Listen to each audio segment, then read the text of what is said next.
So our project is digital signage-based user-targeted advertising, and group 9, and I am Lakmali, and my other two group members are Pisank and Damshka. Next slide. So the existing digital signage solution display advertisements without targeting the users in front of the screen. But in our solution, we display advertisements considering the age and the gender of the people in front of the screen. Next slide. So in our solution, the digital signage control unit mainly consists of a Raspberry Pi board in which machine learning algorithms are running to predict the age and gender. So because from those results, the best advertisement is selected and displayed.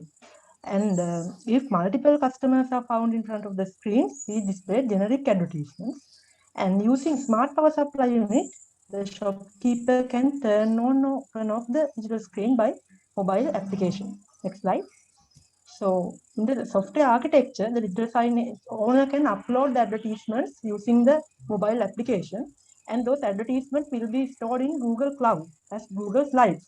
Why we use Google Slides here is because of that we can reduce the cloud storage usage in our system, and as well the signage owner can easily edit the advertisements because they are using Google Slides, and he can look at a preview before uploading them. And all the information about the digital signage owner will be stored inside Cloud Firestore in Firebase. Next slide. And this is our smart power supply unit, which is already implemented, which mainly consists of Node MCU board and 5-volt relay. Next slide. So in smart power supply unit, we mainly use MQTT protocol, and MAC address of the node MCU is used as the topic here. Because of that, each power supply unit can be identified as a unique unit. And MQTT client mobile app will publish on or off messages the particular topic, and the MQTT client node MCU will subscribe to that topic and receives those messages. And those messages will be given to the relay module, which will control the power supply of digital screen. Next slide. And we did a software testing to check the accuracy of the machine learning model we used when there are more than one face was appearing in front of the camera. We did a black box testing because we used a trained model that was not trained by us. Next slide. So this is the result. What you saw was the number of faces appearing inside the in front of the camera was increasing. The accuracy was quite going down, and Viraj will continue from here. Okay. So we actually tested all the devices all the codes in the actual devices, and let me show that. So here you are seeing the RPI in VNC Weaver, and bottom part you are seeing the terminal which I directly SSH into the RPI, and we are using Firebase Cloud Firestore as our backend. So you can see in here. So then let's go to the code which we are going to execute. So in this code, you can see there is a infinite while loop which we use to detect the users, and we are using the same image that you saw in the previous slide. So uh, you can see every 10 seconds we are detecting a user. So we are using Python trading module. Using that Python trading module, as you can see, uh, we can execute the API to change the advertisement in a separate thread without interfering to the main thread. Therefore, we can use this way, we can use the Python trading module for that. Okay. So then let's run the code. Meanwhile, the code is running. You can see this is the image which we are used to test. So there was two people in this image. So we are showing generic advertisements. Then you can see in the corresponding RPI, in the backend, all the details going to be updated in real time. And you can see anyway we know age and the gender of those users. So we can use those details store as a count. Then we can use it to generate analytic reports like how many users came to the shop, which is this particular time with the particular age group. We can generate an analytic report. So this is the application, mobile application we developed. So first you have to uh, use the phone authentication. As you can see, we have properly validated. If you enter wrong phone number, you cannot go, right? So if you want to enter a new uh, real actual number, so I have added my testing OTP as 6-digit OTP. You will receive OTP when you're actually running. So then it would go to the sign in, Google sign in, two-factor authentication. Then you can select one of your favorite Google account and you can sign in. So once you sign in, you can see if you allow the location you enable, half of the form will be automatically filled. So you can enter the other details as you wish. Then after you editing those, completing this, you can hit next button like this, and you can proceed to the signing page. So if we close completely the app and we restart the application, you don't want to uh, again and again re-enter those things, right? We use Cloud Firestore to that, and we are using shared preferences, and you can directly next time you will into the home screen. So this is our home screen, and I will continue with the user target signage part here. Okay, so here you have to first select the device. Then let's say if you want to see the preview of the this category, male category in the age 25 to 32, your existing preview, you can see, uh, use the preview button. If you want to edit the slides, you can use, let's say I want to edit the generic advertisements. I want to select this and add assets, and then you can select a Google account, and you would be directed to the Google slide, so you can edit the slide. So let's say I'm going to edit the first slide. So then I can add some kind of random shape. So I'm going to add some random shape, and I'm going to save it.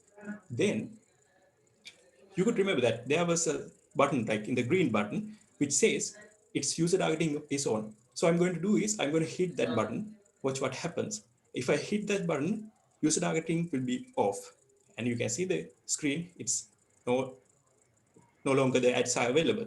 So if I the which the Firebase is also responding for that, and then once I turn it on, you can see the real time updates would be available here.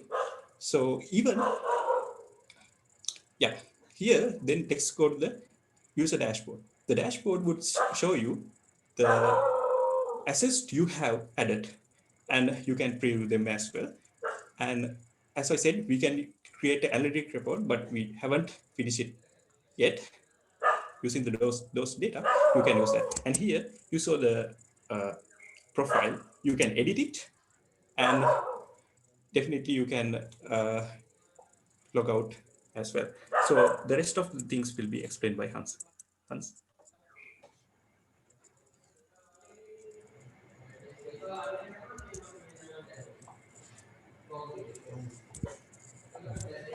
Yeah, we'll start with the unit testing part.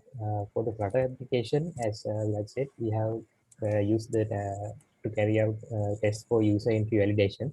And for that, we use the form validations of the username, the contact details, and also for the phone notes. And also some for the device serial number, the user we need to enter. The device serial number is the MAC addresses of the signage unit and the power supply unit. Once the user enters it, we need to validate that also. And the corner and edge cases we identified and we have solved them with using test cases. And from that, we have improved the user experience and also providing some accurate details. And here in the Firebase backend, what we used to test was the Firestore we are using as the database. So for that, we are using Cloud Firestore mocks because we are using third-party dependencies. And for that, for mocking procedures with the Firebase, Firestore, we need to retrieve, update, and delete operations through the app because the user can delete devices and add devices And for all that, we use the real-time database. So the Firebase database, the nesting property also we have simplified using collections necessary and easily accessing and categorizing them. And the uniqueness of the MAC address we have used here for query, because the MAC addresses of each of the devices will be unique as for the power supply and the signage units, and we can use it as unique field in Firestore. And multiple signage units can be also included by the user. And now I will move on to a demonstration of the power supply we have previously mentioned. Here is the power supply we have built, and here's the Firebase Firestore, and here is the front end of the app. And in the beginning, what happened is I switch on the power supply. Then you can see the red light means that power is on, and the blinking green light means that it's trying to connect to a Wi-Fi. And it stops means we cannot find the proper Wi-Fi. It have already known by the node MCU. So what it does is it creates its own hotspot, and then what we need to do is we need to configure it to connect to a shop Wi-Fi once the user buys it. For that, we need to go to selecting the power supply. I will skip a little bit. Okay, here you can see the power supply is appeared here, the node MCU is, and the shop Wi-Fi is here. And from the power supply, we are going to connect to the shop Wi-Fi. So once we hit connect, we will be directed to the Wi-Fi manager page, which is we have configured in the ESP module code. And what it does is we can configure the Wi-Fi details where the shop Wi-Fi we can select, and we can connect the smart power supply to that.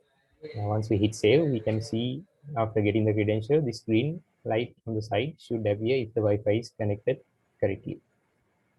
Yes, we have connected it properly, and now we are able to connect the screen to this power socket and connect it using change it using the app. And here in the Firebase, we have Firestore. We have all the issued power supplies here, is categorized using the MAC addresses.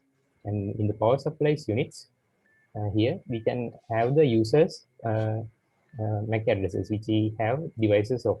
And what he's going to do is now connecting this new device to here. And for that, we are going to use the Flutter uh, app. And here, what we are going to do is add the MAC address of this new device, which is known by the user. And once it is added here using the add new device, we can see a status coming at the device is added successfully, and also it updates on the Firestore real time. And then we can add the device to choose power supplies. Please wind up. Here, and I will finish this part with you. And once it is connected here, now we can publish an MQTT message as on. You can see that it's turning on, and once we hit off, the MQTT will publish a message to turn it off. And that is the main functionality of our power supply. And that is the end of our presentation. Feel free to ask any questions.